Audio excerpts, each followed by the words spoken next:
for you guys. You know, it's not governments. It's not governments that are going to try to fix Bitcoin or try to co-opt Bitcoin. It's Bitcoin that is going to co-opt governments. And that is because it is a system of aligned incentives. And it is a system that rewards you more by playing by the rules than by trying to cheat the system.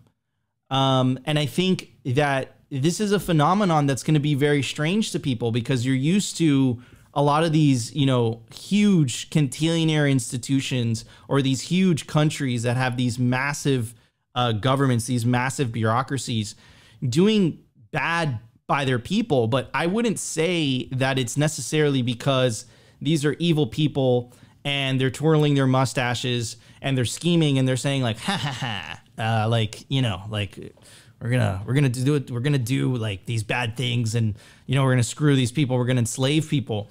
What I think you're seeing is the result of a broken architecture, of the broken architecture that is fiat, the misalignment of incentives that is fiat. So when we say fix the money, fix the world, I do not think that's an overstatement. I really believe that, because I think that if you fix the base layer, if you fix the incentive structure of the world where everyone can win, you start incentivizing good behavior. And I think you've seen this in El Salvador. I do not think it's a coincidence. I'm sticking by my word, and I know I got a lot of flack on this, but I've talked to Jimmy Song about this. I talked to Max Kaiser about this when we were at BitBlock Boom, and I'm sticking by it. I do not think it's a coincidence that in the first country that made Bitcoin legal tender, the elected official is actually doing the job of which he was elected to do. And my case, my theory for that is because you have a society where the incentives are now aligned. You have a society where the base layer is now based on truth. It's not based on lies like it is in fiat. And I think that all the evils, a lot of people will interpret it as evil, that you're seeing out of the World Economic Forum, or like I like to call it the Quintillionaire Conference, or, you know, a lot of these people call it the deep state. I call it the administrative state because it's right up in your grill these days. These actions that they seem counterintuitive, like, and we're going to play you a video of Mitch McConnell in a second during the number segment where, you know, they're sending billions of dollars to fund wars, but then there's homeless people on the streets in their countries. I don't think that's because these people are inherently evil. They're just incentivized to do that. Why? Because of fiat. And like, think about it. If you're a politician, you get elected, what are you incentivized to do? Are you incentivized to do good by your constituents? No, you're incentivized to get as close as humanly possible to the money spigot. If you fix the money, right? If you have a sound money society and politicians don't have this elite privilege of being able to create money for free that everyone else has to work for, what is their only other mechanism of raising money or staying employed? They have to go directly to their constituents and say, listen, I have an idea. I'm going to raise taxes in order to pay for this.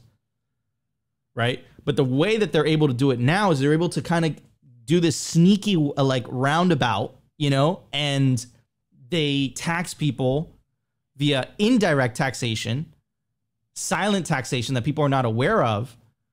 And I'm talking about the taxation of inflation, right?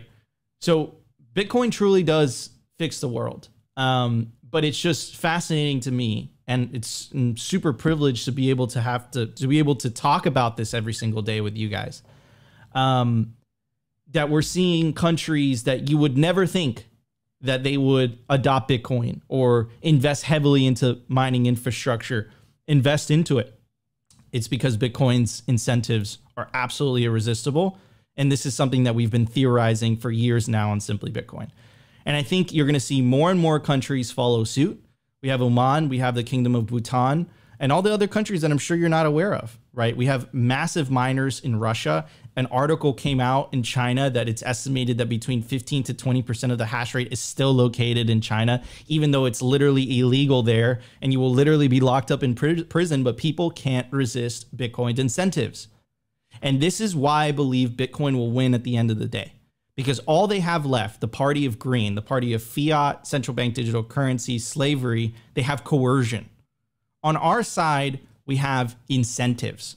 Remember when the CCP banned Bitcoin mining within their borders, the hash rate dropped. I believe it was a big reason as to why we then hit 100K last cycle. The Bitcoin hash rate recovered within 9 months, and now it's making all-time highs.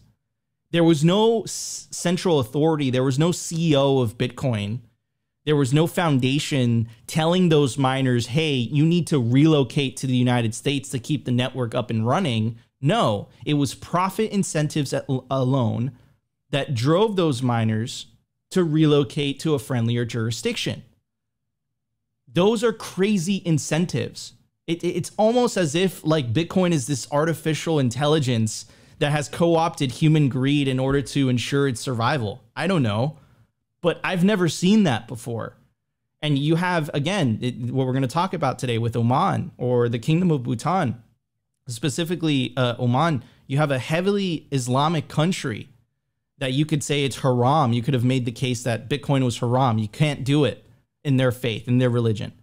And now on this Forbes article, they're literally saying, no, actually Bitcoin is acceptable in the Islamic faith, right? It gets absolutely crazy.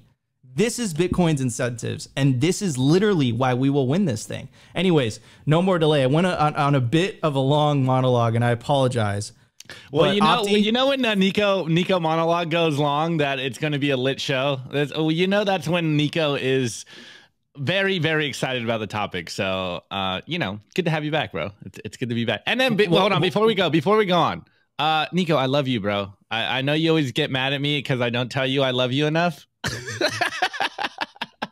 Love you, bro. Love you, bro. Good to have you back. Good to be back. And yeah, this is something that we've been covering here on the show for a minute. We've been talking about this in Twitter Spaces for a while, that people are going to be blindsided by the amount of interest that's going to come from the Middle East.